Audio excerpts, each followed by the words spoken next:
with those guys. Can we please remove it off my property? You are not welcome. I have no time to meet with you today. You're welcome to give me a call and we can set up a meeting at another time. I'm not meeting with you at the moment. I'm dealing with the Department of Labour. I'm happy to deal with them. I'm dealing with SAP. I'm happy so why the legal foreigners ran away? Why did they run away? Thank you. Why did they run away? Why are you keeping illegal? Why are you abusing black people here? Why are you taking black people who have no rights? And you come and make them donkeys here? Sorry, guys, can we you mustn't do that. You mustn't do that. This is new South Africa. This is new South Africa. I tried to speak to you and you didn't want to talk to me. I tried to talk to you. You guys mustn't do this nonsense here. You mustn't do this thing. This is our black brothers, as much as they're coming from other countries, but they are our black brothers. And you are also my brother. We must treat this country right. You mustn't look for cheap labor. All foreign national countries, they must know what South Africa has turned into. South Africa, they have invested in your countries. It's high time you start taking them out of your countries because they are harassing your people in this country. Akushuthi ukhulumela yena phela angithi yena unama business deal nabo thina sinawo yabo, so there's nothing to be ashamed of. Ishame kahle kahle fanele isuke kubona labo president bangaphandle ukuthi banabantu babo bafika la befike bezobanga umsindo badimanda amalungelo bathi bafuna ukuphila banampilo emazweni abo bayahlupheka.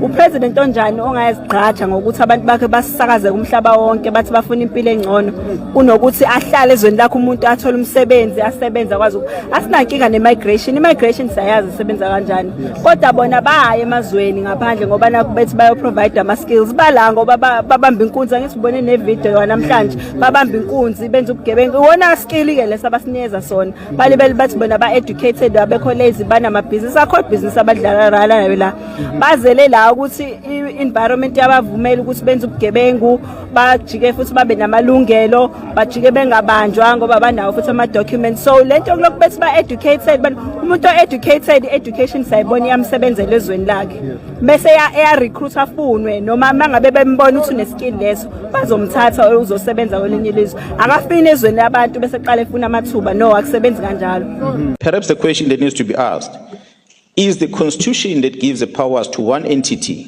still relevant in this country? With the sheer size of the country that we have, that ranges on about a 4.8 kilometer stretch of the land port, the land line that we have with 6 countries neighboring us. We have a coastline of at least 2.7 kilometers that we have to police, that include number of provinces. Can one woman or man as a national commission be responsible for that?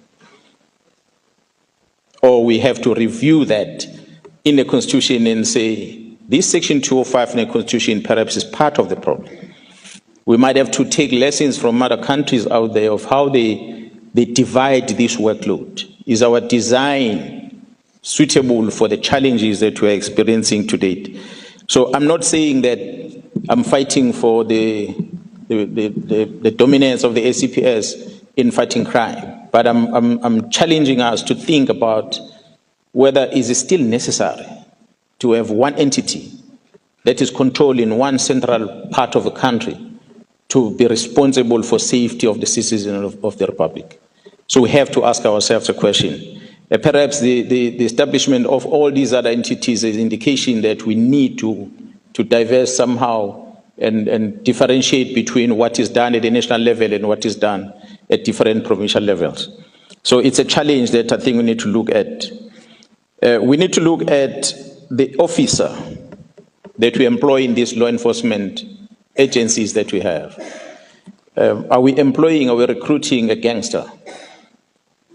We have generals perhaps that are currently in the police that grew up as members of the gangs until they joined the police and they finished the college and they got promoted throughout.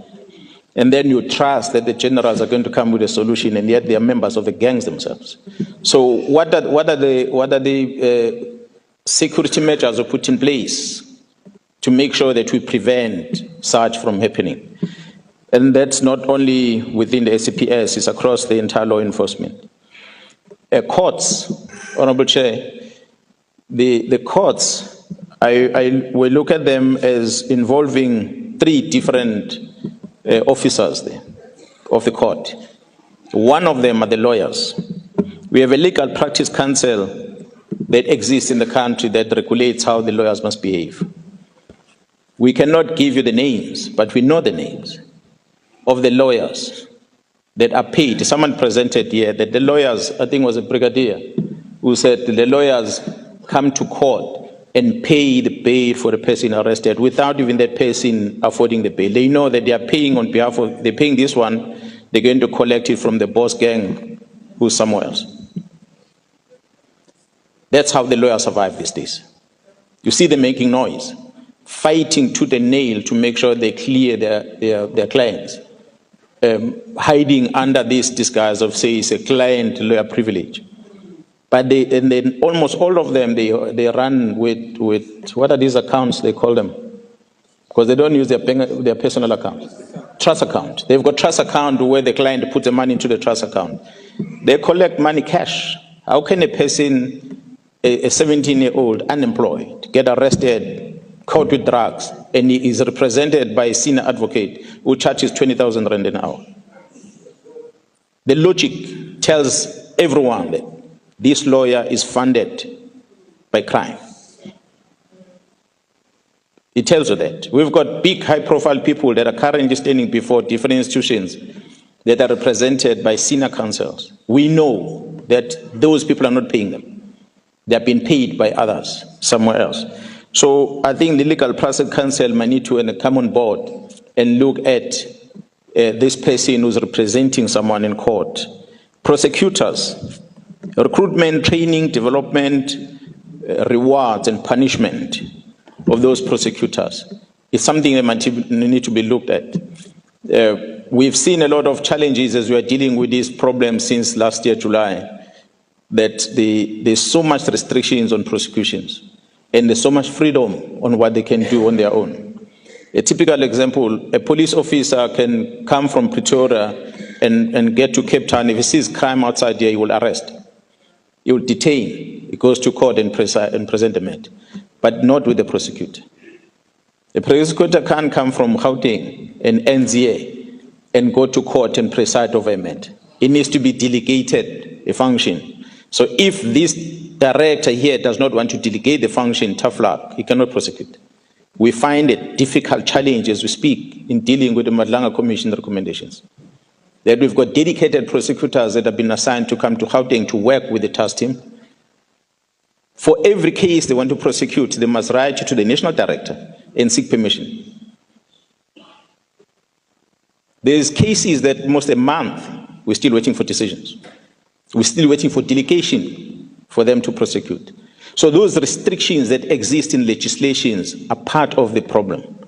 Then you fight with the police and say, you've arrested a person and a person is walking on the street. It is because it cannot be prosecuted for whatever reason that the NPA has, that the public is not aware of. Presiding officers, we've got the Magistrate Commission and we've got the Judicial Commission, the Judicial Service Commission, who also might need to come on board and look at the ethical behaviors of the presiding officers. If we're to fix the system, it can't be the SAPS alone. So inviting the researchers to go and look at the entire value chain of the justice system in order to fix it.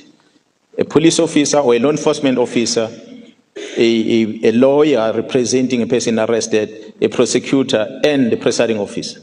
There's something that not right there. And the last one, of course, it's our colleagues in brown uniform. We can hide it, but the honest truth is, our correctional facilities are the breeding grounds of crime and gangs. Say what you like. They are a breeding grounds of gangs. They walk in there innocent, not knowing much. They come out there being coached into being numbers and they can speak the language.